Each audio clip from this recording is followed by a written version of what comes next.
What's going on, Sports Card Harvey family? You can call me a crybaby. You can say, oh. Woo! It's been a week. It has been a week, my friends.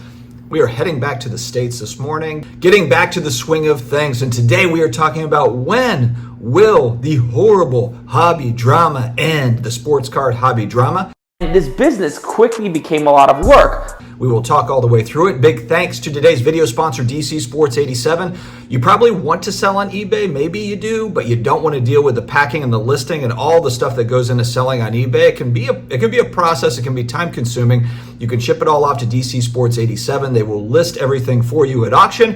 When people pay, you see it right there live on their site, and everything is taken care of. It's very easy to work through DC Sports 87, one of the largest consigners on eBay on the planet. Check out DC Sports 87. As I reflect back on all of 2023, I've seen a lot of comments that kind of circle around, like, when are we going to get over get through the hobby drama type stuff?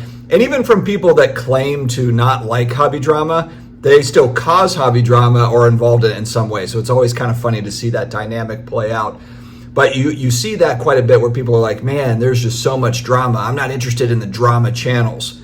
Well, to me, if you look at what a lot of the hobby drama consists of, it's a couple of different things. One is an example is the video I did yesterday, where of course you've got duplicate, type cards or fake cards. Something's going on with Bowman Draft, and it's a problem.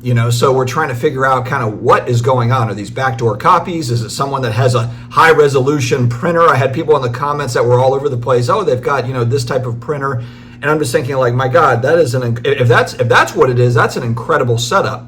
To where they are able to see this release, they're able to copy it quickly, make a great fake card. And look, this is stuff that should be talked about. So that falls into the hobby drama bucket. The other part of hobby drama is just people disagreeing with each other, whether they be content creators or breakers or hobbyists of all kinds, dealers, collectors. They're disagreeing with each other.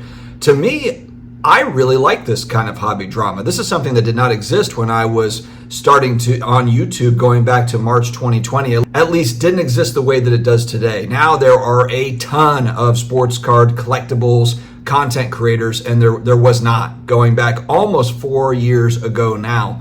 And so this is just, to me, it's just discourse. This is fantastic. I mean, look, when we're throwing our opinions out on the internet, it's fair game. If I come out here and I've got a strong opinion on something, I should expect to get people that agree with me, and then probably more people that come out disagreeing with me. Because a lot of times the people that do agree, and I've actually gotten kind of direct messages, DMs on this before, where they say, hey, I don't comment that much, but I really enjoy the videos. Usually the more vocal commenters are the ones that do not agree with you. You're not going to have people that come in saying, hey, great video every single time. They might do a thumbs up, or they might just watch, chuckle, and then leave.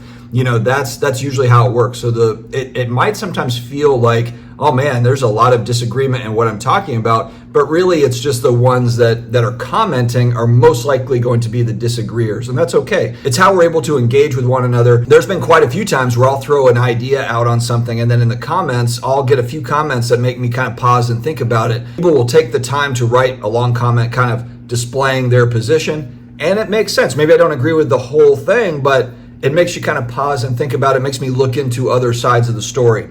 So the whole idea behind hobby drama going away, it's not going to go away. And frankly, I hope it doesn't go away, because A, it's keeping tabs on scammers or scammy type stuff. And then B, it's just people that are having conversations with one another. I think it's kind of funny when, look, if you have a friendship and you can't disagree with the other person, or you feel like you wouldn't be friends anymore, that's not much of a friendship. I hate to say it. I think it's funny too when you have people that are married or newly married or whatever, and they're saying, oh, we haven't had a fight yet. We don't fight. To me, that spells disaster. That means you're not communicating if you're not arguing at all. You've got to be able to disagree. You've got to be able to hash things out, argue through things. The odds that you're going to agree with your partner, 100% of the time, are slim to none. It just doesn't work like that. Even if you're like-minded individuals, you're going to do things that irritate each other, in a marriage. It's the same thing with friends, where you got buddies where, you might agree on a lot of things. You might be like-minded in many ways, but there's going to be things that they do that annoy you or whatever. And part of that disagreement is, setting boundaries and being able to stand up for what you believe in your opinions, but also learning from their opinions. Maybe they'll throw something at you where you're like, okay, I didn't really think of it like that. That's the whole point. You're supposed to be able to battle a little bit and have disagreements and arguments, and that's all part of the deal. That's good. That's healthy.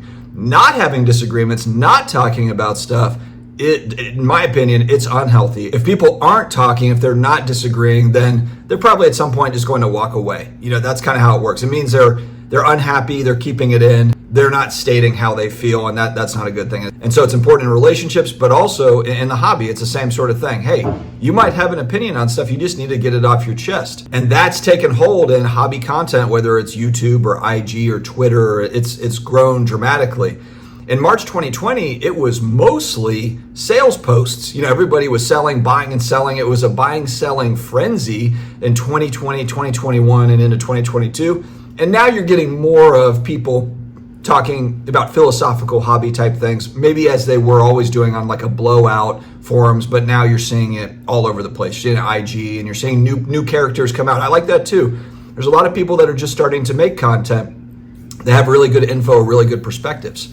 And you'll see that pop up on IG, on YouTube, and so forth. So I'm all for the hobby drama. It's fun. Even when people say that they don't like it, I think it's hilarious too. I see, oh man, I just can't, these hobby drama channels, and they're the first one to tune in, or they're the first one to chime in. But anyway, guys, that's all I've got today. Hope you all have an amazing week ahead. Stay healthy, stay awesome, and I will talk to you again later.